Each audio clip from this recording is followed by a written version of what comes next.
एक गांव था सीतापुर। सीतापुर में सुबह के अखबारों में लाला धनीराम की हत्या की खबर बहुत प्रमुखता से छपी थी। लाला धनीराम सीतापुर के बहुत ही इज्जतदार और प्रतिष्ठित व्यक्ति थे। हर जगह लोग इसी खबर को पढ़ रहे थे और चर्चा कर रहे थे। एजेंट सिद्धार्थ भी अपने घर में इस खबर को ध्यान से पढ़ रहा था, तभी उसके मोबाइल की घंटी बज उठती है। सिद्धार्थ बोला, यह तो कमिश्नर अजय का कॉल है, अब उसे कोई जरूरी बात होगी, अन्यथा इतनी सुबह तो वह कभी कॉल नहीं करते। नमस्ते कमिश्नर अंकल, कैसे हैं? कहिए, इतनी सुबह कैसे याद किया मुझे? कमिश्नर बोले, सिद्धार्थ तुमने तो लाला धनीराम की हत्या वाली खबर जरूर पढ़ी होगी। मुझे तुमसे इस केस बारे में कुछ जरूरी बातें करनी है, फौरन मेरे ऑफिस आ जाओ। इतना सुनते ही सिद्धार्थ पुलिस हेड क्वार्टर की तरफ निकल पड़ता है। सिद्धार्थ एक शौकिया जासूस था। कम उम्र होने के बाद भी उसने अपनी बुद्धि और चतुराई से कई मुश्किल केस सुलझाकर पुलिस की बहुत मदद की थी। कमिश्नर बोले, सिद्धार्थ कल रात को लाला धनीराम का उनकी हवेली में रहस्यमय तरीके से खून हो गया। अभी तक खूनी पकड़ा नहीं गया है। हाई प्रोफाइल केस होने के कारण पुलिस पर खूनी को पकड़ने और केस सॉल्व करने का बहुत दबाव है। इंस्पेक्टर चुलबुल इस केस पर काम कर रहे हैं, लेकिन मैं चाहता हूं कि तुम भी पुलिस के साथ इस केस पर काम करो। कमिश्नर अजय उसके इस प्रतिभा से बहुत खुश रहते थे और अक्सर मुश्किल केस में उसकी मदद लेते रहते थे। थोड़ी ही देर में सिद्धार्थ पुलिस हेडक्वार्टर में कमिश्नर अजय के सामने बैठा था। सिद्धार्थ बोला, जरूर अंकल, आप चिंता ना करें, हम बहुत जल्दी खूनी को पकड़ लेंगे। इतना कहकर सिद्धार्थ लाला धनीराम की हवेली की तरफ निकल पड़ता है। धनीराम की आलीशान हवेली पर पहुंचकर उसने देखा कि वहां लोगों की भीड़ जमा है। कुछ पुलिस वाले भी तहकीकात कर रहे थे। बिना समय गंवाए सिद्धार्थ सीधा इंस्पेक्टर चुलबुल के पास पहुंचा। इंस्पेक्टर चुलबुल एक मोहन नाम के व्यक्ति से पूछताछ कर रहे थे। मोहन बोला, माफ कीजिएगा साहब, मुझे इससे ज्यादा और कुछ नहीं पता।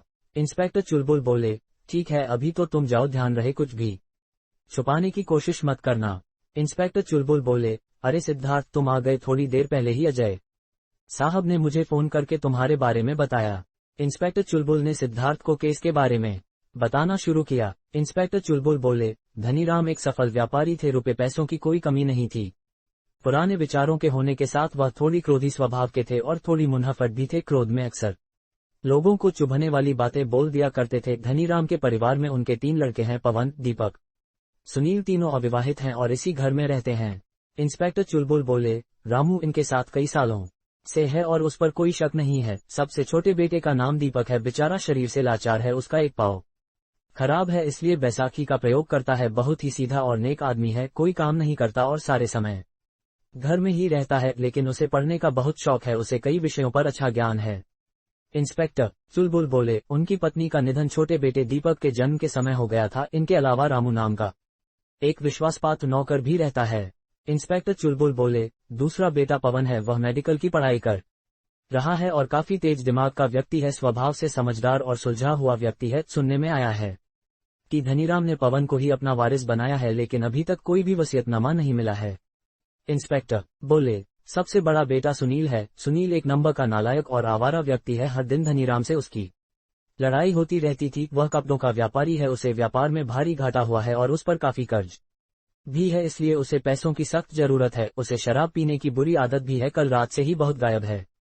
पूर्णविराम। इंस्पेक्टर चुलबुल बोले, यह बहुत ही सीधा केस है सिद्धार्थ, सुनील ने ही हत्या की है और रात को हत्या करके फरार हो गया है। शायद पैसे ना मिले और पवन को वारिस बनाए जाने से नाराज होकर उसने धनीराम की हत्या कर दी है। हमने उसके नाम का वारंट निकलवा दिया है, बचकर कहाँ जाएगा? सिद्धार्थ बोला, इंस्पेक्टर साहब, यह केस मुझे काफी हद तक समझ में आ चुका है, लेकिन मैं जांच शुरू करने से पहले एक बार धनीराम की लाश को देखना चाहता हूं। इतना सुनते ही इंस्पेक्टर चुलबुल उसे लेकर उस कमरे में गए जहां धनीराम की हत्या हुई थी। सिद्धार्थ बोला, इनकी हत्या कैसे हुई है और इनके गले पर निशान कैसे हैं? सिद्धार्थ ने यह भी गौर किया कि लाश के नाक और आसपास की त्वचा के पास कुछ काले काले धब्बे जैसे दिख रहे थे। इंस्पेक्टर चुलबुल बोले, इनकी हत्या गले के पिछले हिस्से में एक खास नाजुक जगह पर 4 बार सुई चुभाकर की गई है। ये ऐसा नाजुक हिस्सा है जिस पर थोड़ी सी भी चोट लगे तो इंसान की जान भी जा सकती है।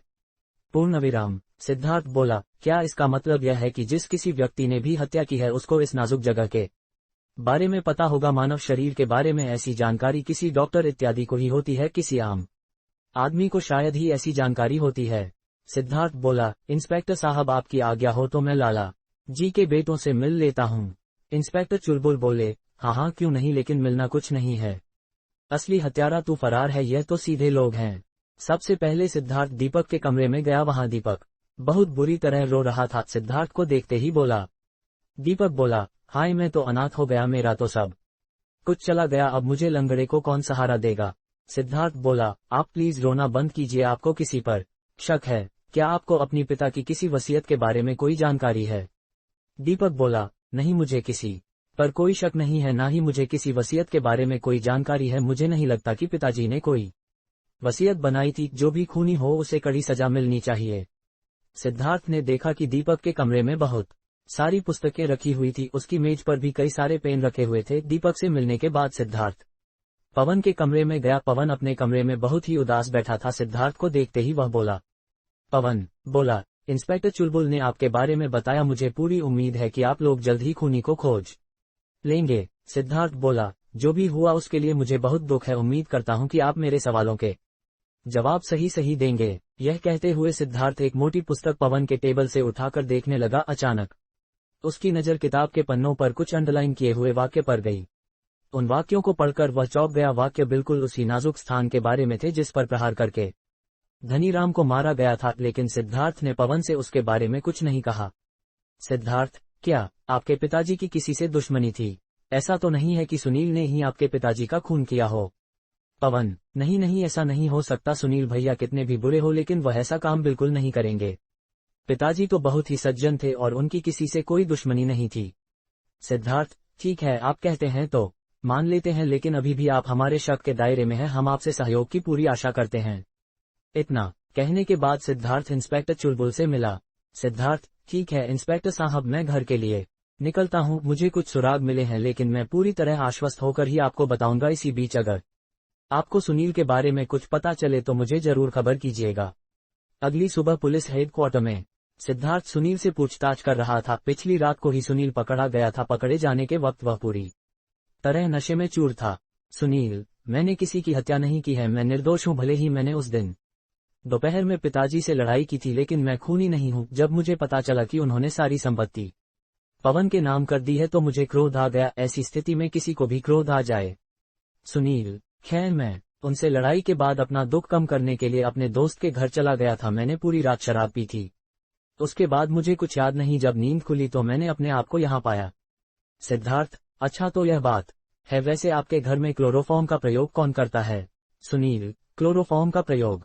तो सुनील का जवाब सुनकर सिद्धार्थ चौंक गया, लेकिन उसने कुछ नहीं कहा और वह तुरंत ही धनीराम की हवेली के लिए निकल पड़ा। धनीराम की हवेली पर पहुंचकर सिद्धार्थ घर के नौकर रामू से मिला और उससे कुछ सवाल जवाब किया। रामू से कुछ सुराग लेकर वह दीपक के कमरे में पहुंचा और बोला, सिद्धार्थ, माफ कीजिएगा, आपके पास कोई कलम है क्या?